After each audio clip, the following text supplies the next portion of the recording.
네, 두 번째 큐브는 왜입니다.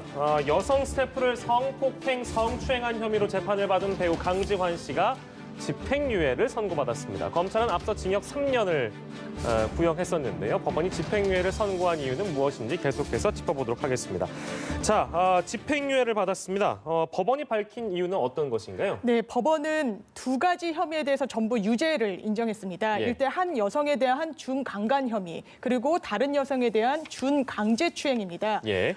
강지환 씨 같은 경우에는 처음에는 모든 사실을 좀 부인하다가 예. 공판 단계에서는 준강간 혐의에 대해서는 자백을 했고요. 예. 준강제추행에 대해서는 당시 피해 여성이 한거 불능 상태가 아니었다. 예. 이런 항변을 내놓기도 했었습니다. 그렇지만 그런 주장이 받아들여지지 않았고요. 예. 모두 유죄로 인정하면서 다만 피해 여성들과의 합의됐다라는 예. 점을 양형에 유리한 요소로 참작해서 예. 결국엔 이제 집행유예형을 선고했습니다. 이제 검찰도 3년형을 구형했는데 예. 집행유예가 가능하려면 선고형이 3년 이하여야 됩니다. 네네. 그렇기 때문에 아마 뭐 초범인 점, 피해 여성들과 합의된 점, 그리고 반성의 의사를 보인 점 예. 이런 부분을 유리한 요소로 참작한 걸로 보입니다. 그렇군요. 아까 말씀하신 이 한거불능 상태가 아니었다고 주장했던 것은 이제 강지환 씨 측인데 이제 강지환 씨 측이 이때 이게 한거불능 상태가 아니었다라고 주장한 근거가 있을 것 같습니다. 네, 당시에 피해 여성의 신체라든지 아니면 그 침대의 매트리스 이런 쪽에 이제 전혀 이제 DNA가 이제 발견되지 않았다 예. 하는 점하고요.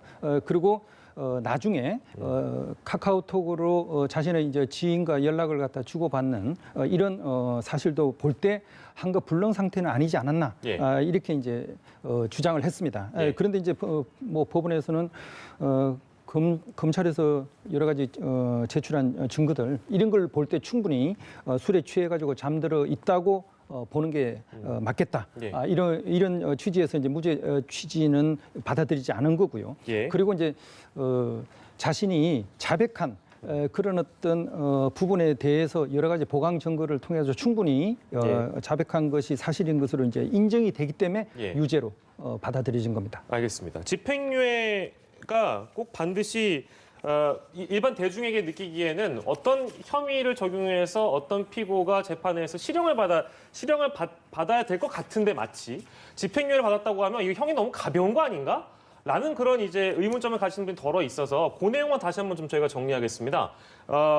강지환 씨가 집행유예를 받은 것, 그러니까 실형을 면했다고 하는 것에 대해서는 일단 어떻게 좀 저희가 정리를 해볼 수 있을까요? 일단 이 성범죄 같은 경우 중간간은 특히나 이제 범죄 어떤 평가를 하는 데 있어서 나쁘게 보이는 게 한거 불능인 상태의 여성을 예. 이제 범행의 대상으로 삼았다는 점입니다. 예. 그렇기 때문에 이제 많은 분들, 특히 이제 여성분들은 이 정도면 좀 실형이 선고돼야 되는 거 아니냐라고 많은 이제 문제 제기를 예. 하는 부분이 타당한 부분이 있습니다. 예. 그런데 이제 재판부로서는 이런 사건은 성범죄 피해자의 의사를 상당히 좀 존중할 수밖에 없습니다. 예. 그런데 1심 선고 이전에 피해자들이 강지환 씨와 합의를 하면서 처벌을 불언한다는 의사를 표현한 것으로 지금 보도가 되고 있기 때문에 예. 이 의사를 받아들인 것으로 보이고 예. 또 일정 부분 자백했다는 점, 그리고 최후 변론에서 뭐 눈물로 자신이 뭐 아름다운 가정을 꾸미고자 했던 꾸리고자 했던 의지도 있었는데 이렇게 돼서 굉장히 좀 잘못을 뉘우치겠다라고 한 점 등등도 예. 사실 양형의 요소로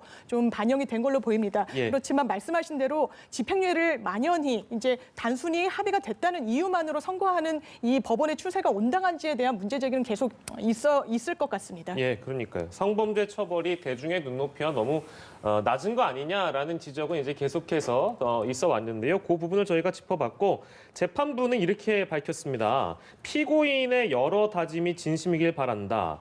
여성이 있기에 사람이 존재할 수 있는 것을 잊지 말라고 당부를 했습니다. 이건 어떤 의미라고 봐야 될까요, 교수님?